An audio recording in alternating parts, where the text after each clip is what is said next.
All right, guys, so we have the concealed hinge jig from Going Make right here. I'm pleasantly surprised by this. These are the three pieces that we're using. And then I also have a little drill bit that's going to be used for the screws. You can see I just finished one up right here. So I have it 2 millimeters out from the edge of the board, and then I have my 2 holes drilled right there. This thing is actually really genius. So it has the attachment right here to lock it into place. You can see that this is fully adjustable, so it was super duper easy to mount, and it's very, very sturdy once you lock it in. The other cool thing you have here are these 5 distance pegs, and really easy to unscrew a peg here and just set your distance based on what your concealed hinges are asking for. I'm doing 2 millimeters to push my door out as far away as possible, and I'm doing it inset, so this is what I'm going with.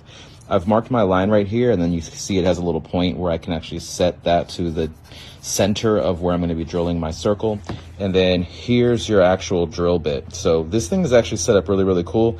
Obviously we have a collar here that's going to allow us to stop this bit where we want. What I've done is I've set up that bit against this edge right here, and it gives you in millimeters and in inches.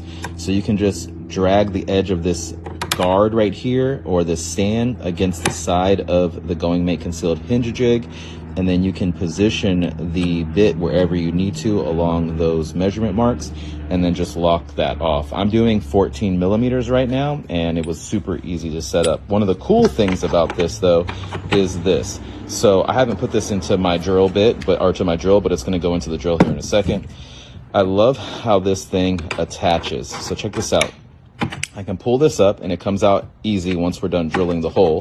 But here's the cool thing about how this works. So once you actually slide this in to the accepting area of the jig, you spin it and it locks. So now it's stuck in there. It's not going to fly out or shift around. It's locked in there. When you're done, you just pull this out. So I thought that was one of the coolest little bits about this, because it does make it super easy for everything to fit together. And as you can see, it's super duper clearance. Like, it's the perfect amount of clearance to get in there.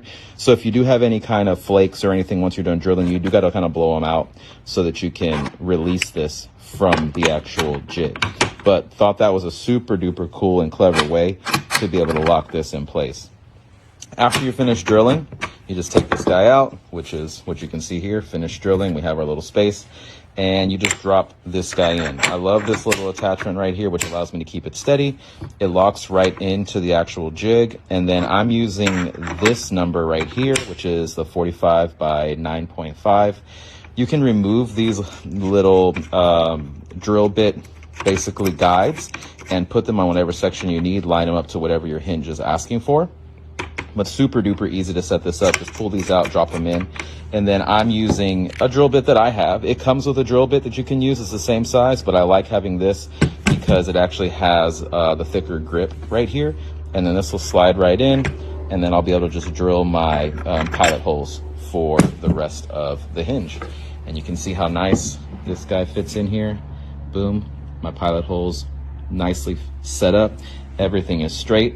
I'm gonna drill my second one now, but I gotta say, this, in my opinion, is a 5-star item. This is making it way too easy for something that I thought was gonna be very, very difficult.